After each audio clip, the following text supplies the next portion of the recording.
에 대한 말씀을 우린 들었어요. 좀 쉽지 않은, 그것만으로 부족하죠.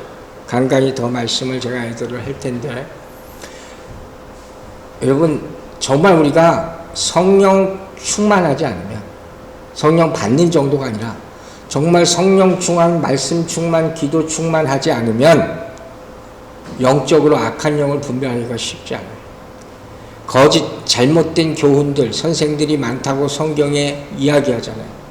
그러므로 여러분, 다른 것, 여러분의 경험, 느낌, 이런 것 의지하지 마시고 오로지 기도와 말씀으로 충만해서 이기게 되기를, 분별하게 되기를 주의 이름으로 축원합니다.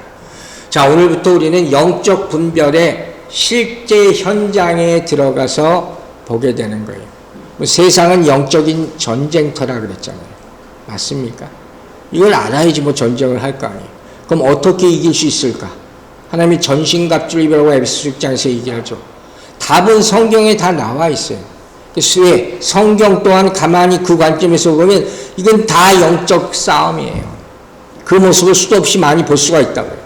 근데 그 수많은 전쟁 가운데 정말 너무도 드라마틱한 모습이 하나까지 있어요.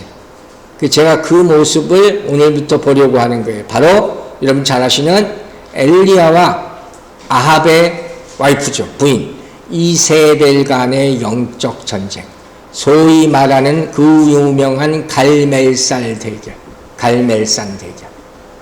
어마어마한 영적 전쟁이 여기서 나타나는데, 여기 참여한 사람들의 모습들이 정말로 업앤다운. 선지자 엘리야부터 시작해서, 그러니까 야, 무슨 선지자가 저러냐, 그걸 보면서 또 하나님이 어떻게 역사하시느냐, 이것까지 다 우리가 보게 될 거예요. 먼저 엘리야라는 사람이 누군지 한번 알아봅시다. 여러분 엘리야 잘 아시죠? 엘리야라는 이름의 뜻은 여호와는 나의 하나님이시다. 참 좋은 뜻이에요. 우리가 알기로 엘리야 하면 또 떠오르는 사람이 누구 있어요? 이름 비슷한 엘리사죠. 엘리사의 스승이, 선생님이 바로 엘리야예요. 이스라엘 최고의 선지자라고 불리는 사람이 엘리야고, 또 엘리야 하면 떠오르는 유명한 이야기가 있죠. 죽음을 보지 않고 불새를 타고 하늘로 올라간 사람. 성경에 죽음을 보이지 않고 바로 하늘에 나간 두 사람 있죠. 엘리야와 에녹 있잖아요. 그 중에 한 사람이 이 엘리야예요. 어마어마한 사람이란 말이에요. 신약에서도 이 엘리야라는 이름이 딱 등장해요. 여러분 어디 등장한지 기억나세요? 바로 변화산 사건이라는 유명한 사건, 어마어마한 사실, 환상을 보는 거예요. 예수님께서 베드로와 야고보와 요한 이 세 사람 딱 데리고 변화산이라는 곳에 올리면서 어떻게 돼? 이 모습이 변형이 돼. 완전히 영적 모습으로 어마어마하게 변형이 돼. 그러면서 그 변화산 사건을 베드로, 야고보, 보안이 보잖아요. 예수님이 변형된 모습을. 근데 예수님이 그때 누구하고 얘기하고 있어요? 두 사람하고 얘기하고 있는데 한 사람이 모세고 한 사람이 엘리야예요. 하늘나라에서 얘기하고 있는 하나님과 그 둘 중 하나가 엘리야란 말이에요. 이거 어마어마한 거죠, 여러분. 저는 이런 소망을 장담하겠어요. 우리도 장차 이 모습이 변하여 주님과 천국에서 대화하게 될 줄로 믿습니다. 이런 소망을 가지세요. 근데 모세가 여러분 율법의 대표자잖아요. 그럼 엘리야는 뭐예요? 선지자 중 대표자라고 하는 거예요. 많은 예언자들이 이야기했지만 그 가운데도 죽음을 보지 않고 하늘로 갔다 얘기하는 사람은 이 사람이 유일한 사람이에요. 우리는 율법의 시대가 지났죠. 그리고 계시의 시대도 지나갔어요. 지금 성령의 시대에 살고 있습니다. 곧 주님이 우리 이름을 부르실 것입니다. 그때 다 들림받아 올라가게 되기를 주의 이름으로 축원합니다. 이 엘리야에 대한 기사는 오늘 우리가 본 열왕기상 17장부터 나와요. 자, 17장 1절 말씀부터 볼게요. 길앗에 우고하는 자 중에 디셉 사람 엘리야가 아합에게 말하되, 자, 엘리야 또 아합이라는 사람이 딱 등장하죠. 기억하고 계세요. 내가 섬기는 이스라엘 하나님 여호와께서 살아계심을 두고 맹세하노니 내 말이 없으면 수년 동안 비도 이슬도 있지 아니하리라 하니라. 시작부터 엘리야가 17장에 처음 나와요. 근데 시작부터 아합이라는 사람과 대결, 영적 대결 구도로 이 사람 대단한 사람이에요. 처음부터 싸우자 하고 나타나는 정말 거의 찾아보기 힘든 인물이에요. 먼저 이 사람에게 알아볼게요. 이 엘리야라는 사람 어떤 사람이라고요? 길르앗 디셉 사람이라고 했어요. 길르앗이라는 곳이 어딘지 찾아보니까 요단 동편이에요. 그러니까 이 엘리야는 이방인. 유대인도 아니고 이방 사람이에요. 여러분, 여기서 우리가 한 가지 좋은 교훈을 얻죠. 하나님은 종을 택하시는데 가리는 게 없어요. 어디 출신인지 가리지 않죠. 어디 지역 출신인지 가리지 않는단 말이에요. 여러분, 아브라함은 어디서? 갈대아 우르에서, 미디안 광야에서 모세를 픽하고 산헤드린에서 니고데모를 뽑아내고 로마군에 있는 고넬료를 제자로 택하셨어. 이게 예수님이에요. 여러분도 택함 받았음을 믿으시기 바랍니다. 이 뉴욕 땅에 정말 이런 택함 받은 사람이 많이 있기를 바랍니다. 근데 이 길앗이라는 곳을 보니까 황량하고 돌도 많고 산악지대래요. 그러니까 마치 이건 어느 곳이에요? 광야. 우리가 출애굽기에서 본 광야와 똑같은 곳이에요. 그런 곳에서 부르신 거예요, 여러분. 근데 우리는 광야에 대해서 많이 배웠잖아요. 광야는 어떤 곳이라고 배웠어요? 황량한 곳이만 우리가 트레이닝 받는 것. 인내를 배우는 것. 영적으로 성장하는 것. 구름기둥과 불기둥, 하나님과 직접 대면하는 1대1 시간을 가장 많이 가질 수 있는 우리 성장하는 훈련. 이게 바로 광야임을 잊지 마시기 바랍니다. 두 번째, 엘리야는 말씀의 선지자. 처음부터 말씀을 선포하기 시작해요. 그래서 제가 참 좋아요. 자, 뭐라 그랬어요? 아합 왕 앞에 가서 맞서면서 내 말이 없으면 이제 앞으로 비가 안 올 거야. 다 흉년이 될 거야. 이렇게 선포해버려요. 만나자마자 왕 앞에. 그 3년 6개월 동안 비가 한 방울도 안 나. 여러분 상상해 보세요. 그 다 죽는 거예요. 특히 그때까지는, 그 당시에는. 그 왕 앞에 선포하는 거예요. 이건 뭘 얘기하느냐? 왜 이렇게 했을까? 당시 이스라엘이 누굴 섬겨요? 하나님을 섬기지 않고 우상을 섬기고 있단 말이에요. 그때 이방인이었던 엘리야는 우상을 섬기지 않고 나는 하나님만 섬긴다. 이걸 선포해요.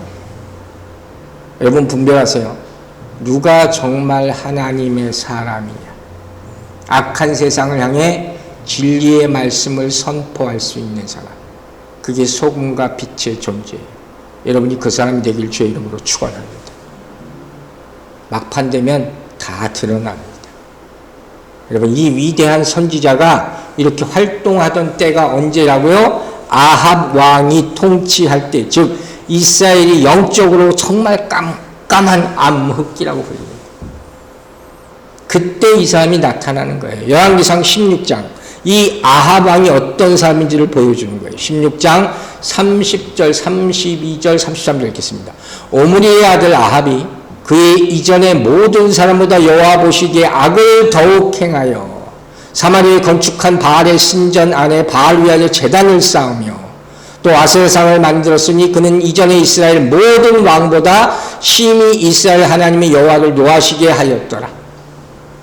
그러니까 이스라엘이 남유다 북이스라엘로 나누잖아요. 그 남유다 북이스라엘 왕들이 제대로 된 왕이 거의 없어. 31왕 이상의 왕이 다 하나님 배신하고 우상 섬겼다고 나와. 근데 그 악한 왕들 중에서도 제일 악한 그게 누구예요? 아합 왕. 금메달감. 그런데 여러분 이 아합 왕에게 부인이 있어.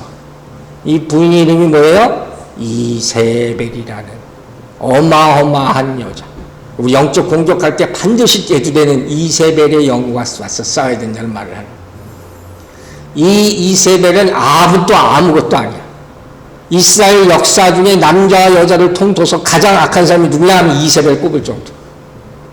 이 사람과 이제 앞으로 엘리야가 영적 전쟁을 하게 되는 거예요. 왜 이렇게 됐느냐? 아합이 아람 당시 이스라엘 계속 공격하던 나라 중에 하나가 아람이라는 국가예요. 계속 공격해요. 계속. 아주 골칫거리야. 근데 아람이 계속 공격받다 보니까 이스라엘이 약하니까 주변 나라에 도움을 요청한단 말이에요. 그래서 시돈 왕에게도 도움을 요청하는데 그럼 시돈 왕이 서로 협정을 맺자 한 거예요. 시돈 왕의 딸이 이세벨이에요. 그래서 소위 말하는 결혼 협정을 맺어가지고 좀 힘을 더 얻을까 한 거. 이게 잘못이죠. 그죠? 하나님의 사람들은 하나님의 사람과 함께 해야지 이방 사람과 함께 하면 안 된다고 그랬잖아요. 결정적으로 잘못을 다 도는 거예요. 그러니까 이세벨이 오면서 어떤 일이 벌어져요? 항상 성경에 벌어진 뭐예요? 이방 사람들이 이방 우상을 섬기던 우상을 그대로 다 갖고 들어와요. 이걸 절대적으로 막아야 된다고 그랬잖아요. 왜? 그것들이 다 황폐화시키기 때문에 이스라엘 신앙을. 이 우상들을 다 갖고 오면서도 무슨 일을 해가냐? 제사장들을 하나하나 죽이기 시작해. 이게 다 예견된 일이야. 그 제단을 다 하나하나 다 무너뜨리기 시작해. 그게 어떻게 있어요?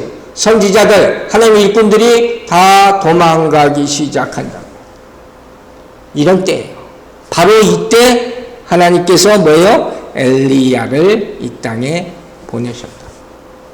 그 열왕기상 17장을 보면서 갑자기 사람 나타났네 한 게 아니라 하나님이 이 땅의 황폐함을 보시면서 엘리야라는 자를 준비시키고 계셨다.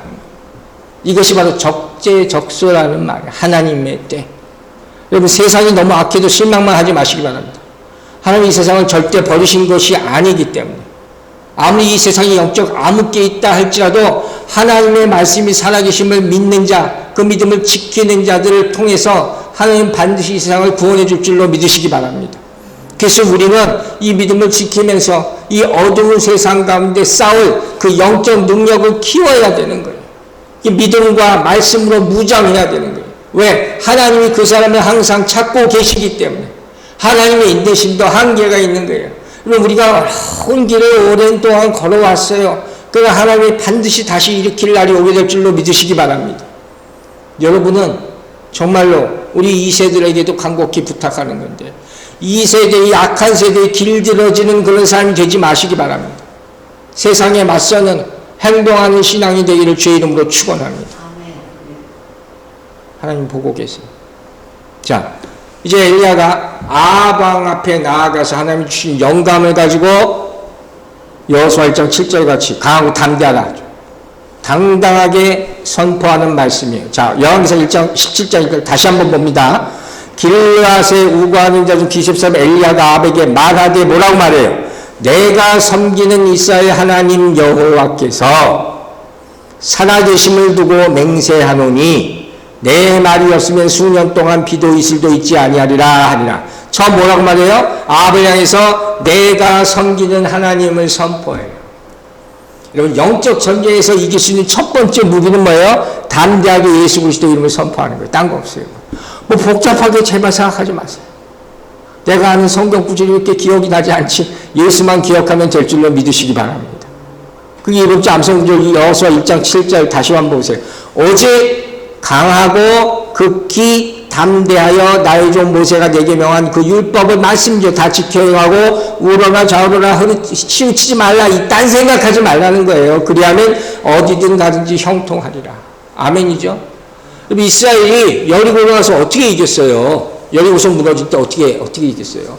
불창으로 이겼어요? 칼로 이겼어요? 나팔 불고 걸어가는 것밖에 없잖아. 이 말이 되는 얘기야지. 말이 되는 얘기.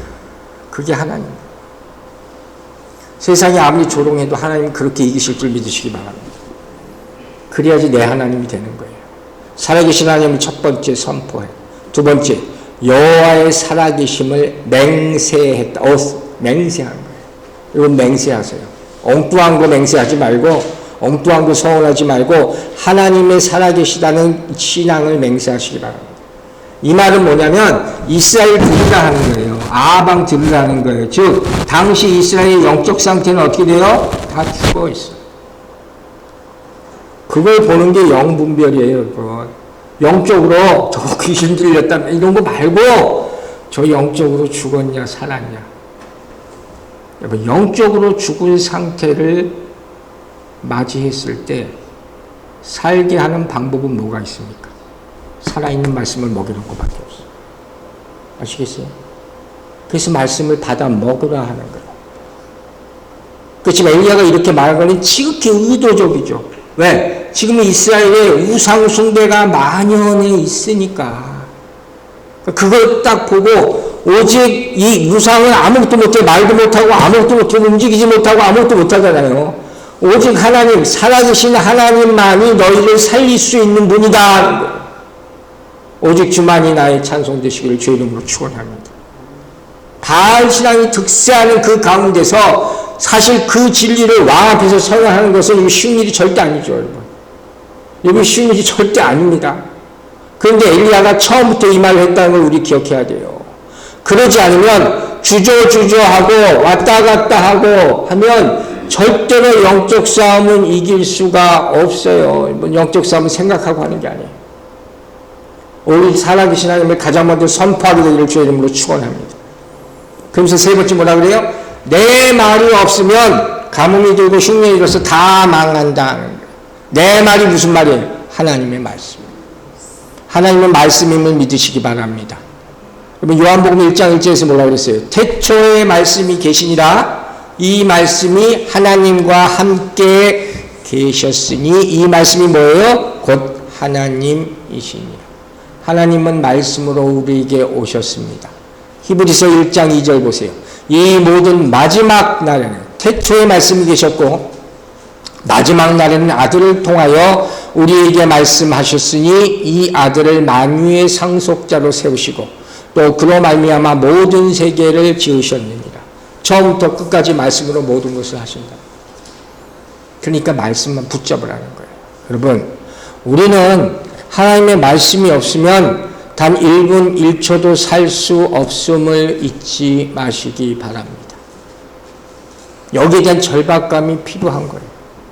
이 영적으로 흔들리고 타락한 문화가 팽배한 이 세상에서 살면서 하나님의 말씀이 없으면 우린 죽어요. 그래서 하나님의 말씀만을 매일마다 읽고 살아야 된다는 거예요. 하나님의 말씀이 여러분의 영혼에 매일마다 임하게 되길 주의 이름으로 축원합니다. 여러분이 말씀에 순종할 때 하나님은 계속 말씀을 주실 줄로 믿습니다. 그 영감으로 사는 거예요. 자, 그리고 나서 그 후에 아합 왕이 이 엘리야를 잡아 죽이려고 모든 군대를 다 동원을 해요. 무려 3년 6개월 동안 눈에 불을 켜고 찾아다녀. 그러자 어떤 일이 일어납니까? 성경에 뭐라고 나오는지 알아요? 엘리야가 도망하여 숨었다. 열왕기상 17장 3절. 너는 여기서 떠나 동쪽으로 가서 요단 앞 그리시네가에 숨어버렸어. 저는 이런 구절을 보면 막 열분이 나요. 아니 방금 전에 그렇게 뜨겁게 선포해놓고 금방 도망쳐. 뭐 이런 사람이 다 있어. 그 엘리야는 위대한 선지자라고 서두에 이렇게 얘기했잖아요. 근데 여러분 이 모습도 우리에게 교훈을 줘요. 첫 번째, 우리 인생에는 숨어야 할 시간이 있어. 그 시간도 필요한 시간이에요. 여러분 가만히 생각해 보세요. 그 시간도 하나님의 시간이에요. 우리를 숨게 하시는, 잠잠히 있게 하시는 시간. 이 시간은 어떻게 보면 하나님의 말씀이 증명될 때까지 기다려야 하는 시간이 될 수 있어요. 우리 억울함이 풀릴 때까지 인내해야 하는 시간이 될 수가 있어요. 또한 하나님이 대적의 공격을 보호해 주시는 시간. 그냥 잡히면요 왕이니까 죽어요. 바꿔 생각해보면 3년 6개월 동안 하나님이 지켜주시는 거죠.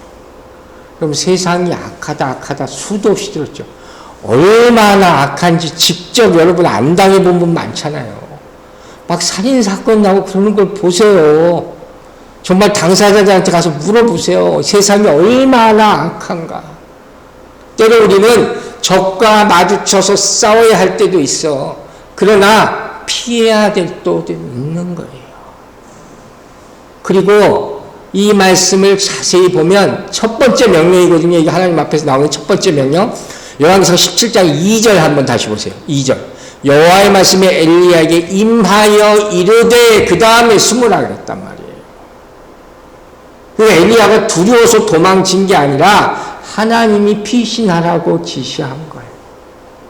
사랑하는 여러분, 말씀 없이 움직이지 마시기 바랍니다. 그리고 기도 없이 응답 없이 확신하지도 마시기 바랍니다. 오로지 하나님의 말씀만이 우리의 피난처 되심을 믿으시기 바랍니다. 성경을 보면 하나님의 사람들의 몇 가지 특징이 나오는데 그 중에 하나가 뭐냐? 떠나라, 피하라. 도망치라. 참 묘해. 이런 것들이 굉장히 많이 나와요. 여러분 보세요. 아브라함 밀생을 떠나고 피하고 도망쳐. 이삭도, 야곱도, 요셉도, 모세도, 그리고 엘리야도 떠나고 피하고 도망치는 인생을 살았어. 1절에 이런 말이 나와요. 길르앗에 우거하는, 한글 성경이 나와요. 길르앗에 우거한다는, 그냥 산다는 말이 아니라 이주자로 살아간다는 거예요. 길르앗이라는 곳에, 황량한 곳에서 이주자로, 비지터로 와서 그냥 사는 사람이 엘리야였어요. 여러분, 이게 우리 인생이에요. 우리는 나그네임을 잊지 마시기 바랍니다.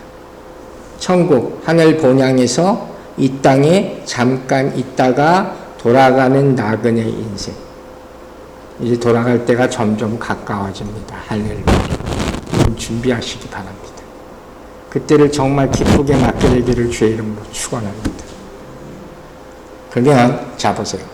엘리야는 어디로 갔다고 나와요? 성경에 나오죠. 그릿시네가라는 거죠. 발음하기도 어려운 얘기가 계속 나와요. 그릿시네가라는 곳으로 도망을 3년 6개월 있었다는 거예요. 근데 역사학자들도 이곳을 찾다 하는데 못 찾겠다는 게 어딘지 잘 몰라. 어딘지도 모르는 대로 어떻게 도망갔을까? 여러분, 여기 비밀이 있어요. 어딘지도 모르는 불분명한 장소라 할지라도 그곳이 하나님이 가라 하신 곳이라면 가장 안전한 장소가 될 수 있음을 믿으시기 바랍니다. 이게 우리에게 영적 교훈이 되어야 되는 거예요. 하나님이 숨겨준 사람은 대적들이 절대 찾아야 못 찾아요. 못 찾아요. 그거 아시죠? 성경에서 영적 싸움이 있을 때마다 이런 일이 얼마나 많이 일어나는지. 여러분, 내가 아는 장소에 숨으려 하지 마세요. 적들도 아니까. 하나님의 품에 숨게 되기를 주의 이름으로 축원합니다. 우리 영적 확신은 주님께 순종하면서 주의 품 안에 머물러 있을 때 오는 것이에요. 다른 외부의 어떤 것도 우리에게 안전한 거 확신을 주지 못하는 거예요. 결국 말씀대로 순종할 엘리야를 하나님께서 책임져 주시잖아요. 보호해 주신단 말이에요. 순종하기 때문에. 순종에 대한 말씀, 순종에 대한 찬양, 이거 얼마나 많이 들었습니까? 저는 카톡방에 올리지 못했지만 순종이라는 찬양 여러분 잘 아시는 거예요. 나를 버리고 내려놓을 때, 그 가사 제가 인용할게요. 나를 버리고 내려놓을 때, 그 다음에 뭐라고 하는지 아세요? 나를 버리고 내려놓으니까 내 안에 넘치는 사랑을 보았습니다. 저 어떻게 가사를 이렇게 잘 쓸 수가 있을까? 그 다음에 이렇게 됐어요. 작은 순종에 하늘문을 여신다. 믿습니까? 순종은 하늘문을 열게 하는 거예요. 근데 이 찬양의 가사를 다시 보고 나서 그래도 그릿이라는 게 무슨 의미가 있죠? 왜 히브리어는요, 여러분 다 의미예요, 단어마다.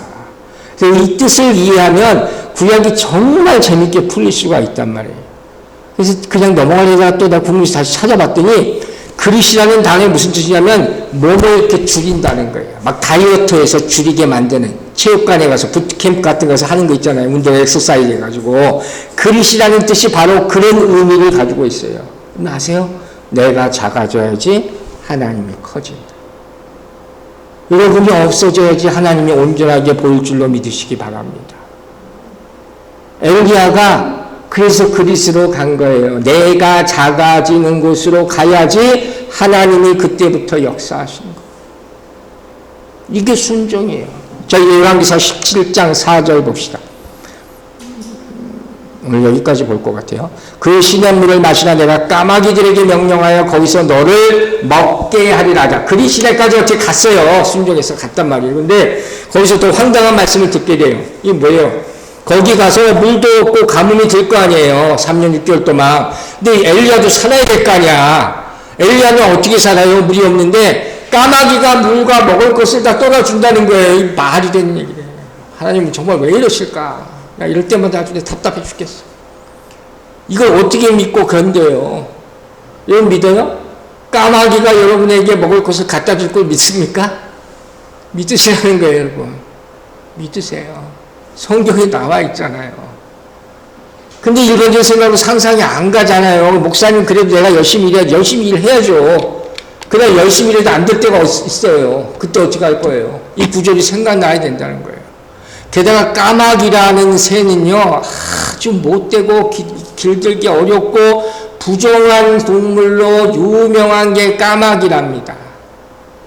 그러니까 그 말도 안 되는 새가 나에게 매일마다 먹을 것과 물을 갖다 준다고? 믿어져요? 다시 한번 물어볼게요.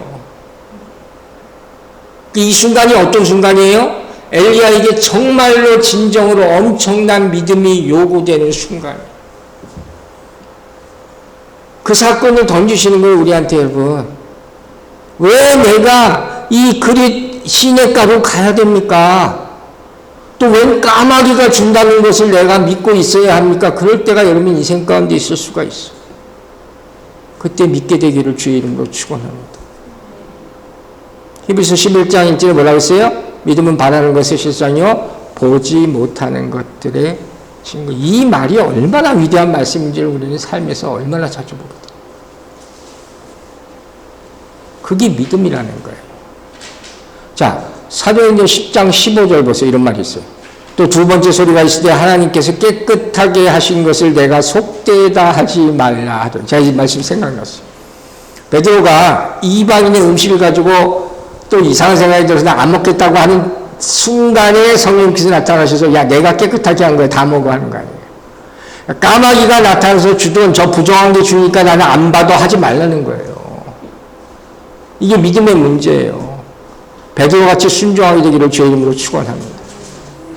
여기서 엄청난 교훈 하나를 우리가 마지막으로 얻게 돼요. 그게 뭐냐면 하나님은 때로 인간들이 불순종할 때 인간들보다 훨씬 열등하다고 여기는 피조물을 통해서 인간들을 책망한다는 거예요.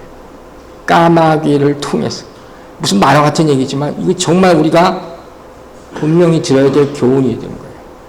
그리고 이런 예가 성경에 많아요. 노아의 홍수 사건. 사람들은 아무도 노아의 홍수에 저 방주에 안 탔죠. 근데 짐승들은 어떻게 해요? 다 순종해서 쌍으로 다 탑니다. 그 안에서 먹이를 공급받잖아요. 이런 역사가 일어나지 말아야 됩니다. 발람 알죠? 발람이 이런 사건은 나귀에 의해서 불순종을 견책을 받아요. 나귀가 말을 해. 믿어지십니까? 또 요나 유명한 사건이죠. 요나 어떻게 큰 물고기 뱃속에 갇혀서 회개하게 되는 것. 하나님은 모든 피조물을 사용하셔서 믿음이 없는 사람들에게 깨닫게 도우신다는 거예요. 이게 엄청난 교훈을 주는 거예요. 사랑하는 여러분, 이렇게 순종하고 믿으면 기적을 보게 될 줄로 믿으시기 바랍니다.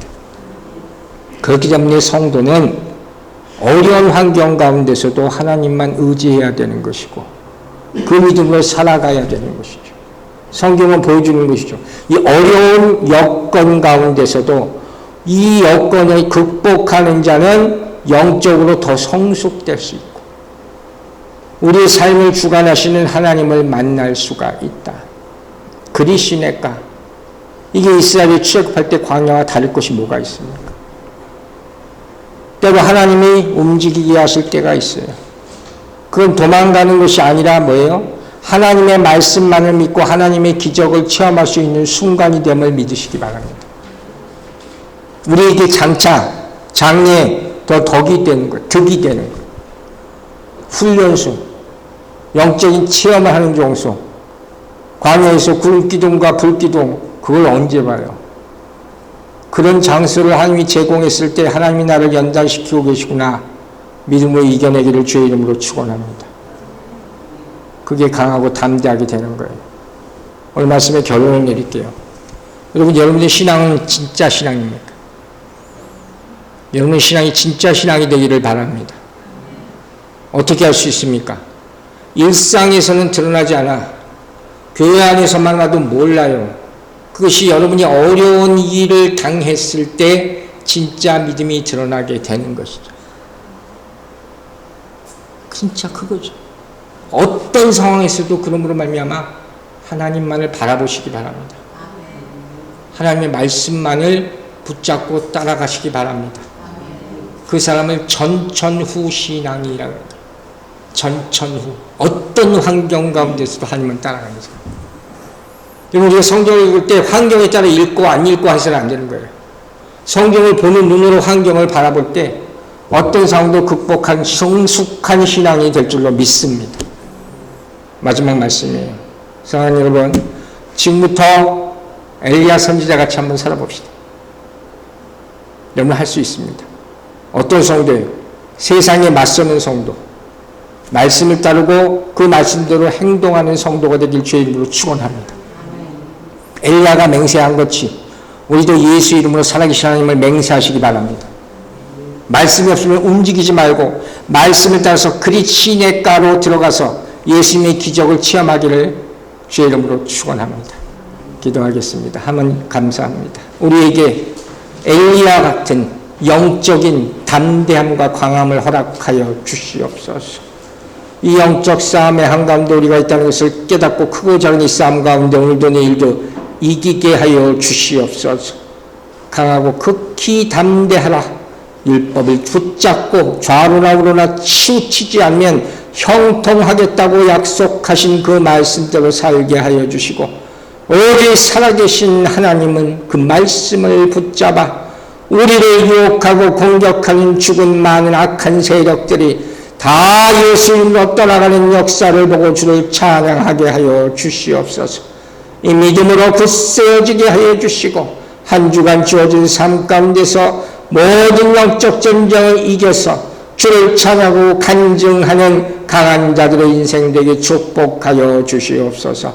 감사드리며 예수 그리스도의 이름으로 기도했습니다. 아멘.